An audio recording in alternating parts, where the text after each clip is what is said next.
All right, today we're going to tackle a topic that is, well, it's pretty misunderstood, but it just might be the key to our entire clean energy future. I'm talking, of course, about nuclear power.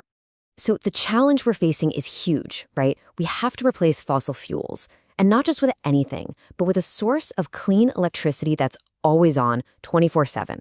That's what's known as baseload power.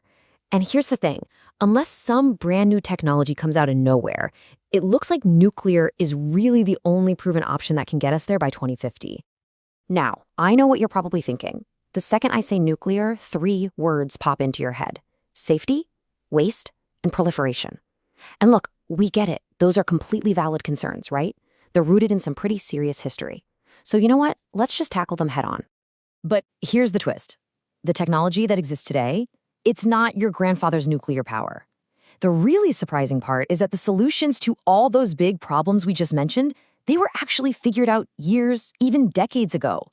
So the big question is, why don't we know about them? What's the disconnect here? All right, let's dive into the first big one, the one that's on everyone's mind: safety and the fear of a catastrophic meltdown. Yeah, this is the big one, isn't it? That image of a total meltdown is what haunts the public imagination. It feels like the ultimate nightmare scenario. But is it really an unavoidable risk? And of course, that fear didn't just appear out of thin air. We've all heard the names: Chernobyl, 3 Mile Island, Fukushima. These events are absolutely seared into our collective memory. They were terrible, tragic disasters, no question about it. And they are the reason so many people are, understandably, against nuclear power. But here's where it gets really interesting. When you dig into what actually caused those disasters, a different picture emerges. It turns out it wasn't some unavoidable flaw in nuclear physics itself. No, it was a perfect storm of things: really bad human error, seriously outdated and flawed designs, and in some cases, safety warnings that were just flat out ignored for years. Okay, so let's get into the nitty-gritty for a second. The critical thing to understand is a specific technical flaw in those old reactors. They all used pressurized water as a coolant. Now, if the pumps that circulated that water failed, the reactor core would keep getting incredibly hot, even after it was shut down. And in those old designs, that intense heat could trigger a chemical reaction that created explosive hydrogen gas. That's exactly the failure that led to the explosions at Fukushima. And this is where the technology has taken a massive leap forward. Modern reactor designs have something called passive safety. What does that mean? Well, instead of needing pumps, electricity, or some person to flip a switch in an emergency, these new systems use fundamental forces of nature, like gravity, to shut the reactor down all by themselves, automatically. It's a design philosophy that basically plans for human error, making those old-school accident scenarios physically impossible. Okay, so let's say the new plants are way safer. That still leaves the other big elephants in the room, right? What do we do with all that radioactive waste? And what about the risk of nuclear weapons? You know, the term nuclear waste probably makes you picture something that's just permanently toxic and useless. But the reality is pretty shocking. A full 95% of what we call spent fuel isn't really waste at all. It's reusable uranium.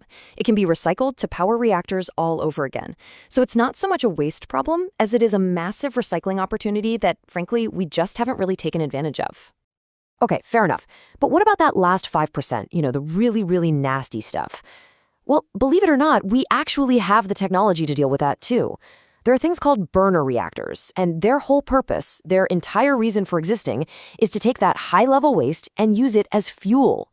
They generate electricity while basically incinerating the most dangerous materials. All right, but this brings us to a really serious concern. What's to stop someone from stealing this material and trying to build a weapon? This is a really common misconception, that you can just grab fuel from a power plant and build a bomb. The key thing to get is that the fuel itself is totally different. The fuel for a power plant is only enriched to about 3 to 5%.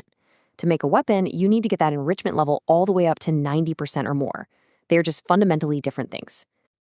So the real risk isn't the power plants themselves. It's the facilities that do that high-level enrichment. And that's exactly why a whole international system of safeguards and inspections exist, to keep a close eye on that technology.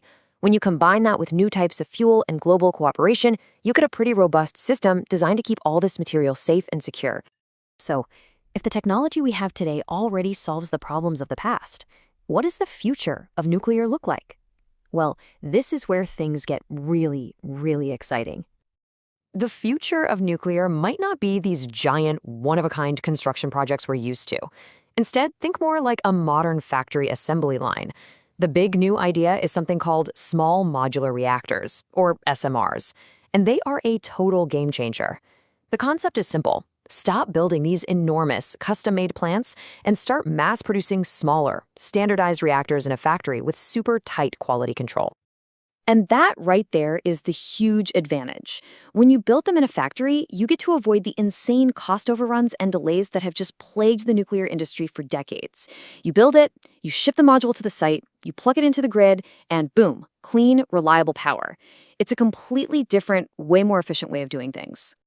But it's not just the size. The technology inside these new reactors is where it gets wild.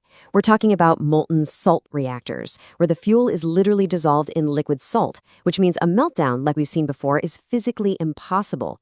We could use thorium for fuel, which is way more common than uranium, and create waste that's only dangerous for a few hundred years instead of tens of thousands. And, like we talked about, there are even designs that can run on existing nuclear waste, closing the loop entirely. So, when you add all of this up, the passive safety, the real solutions for waste, these revolutionary new designs, it all points to one pretty big question. Here's the bottom line. The entire public debate we're having about nuclear energy, it's like we're stuck in a time warp from the 1970s. We're still arguing about the risks of 50-year-old technology and completely ignoring the incredible progress that's happened since. And that's really the final thought we want to leave you with.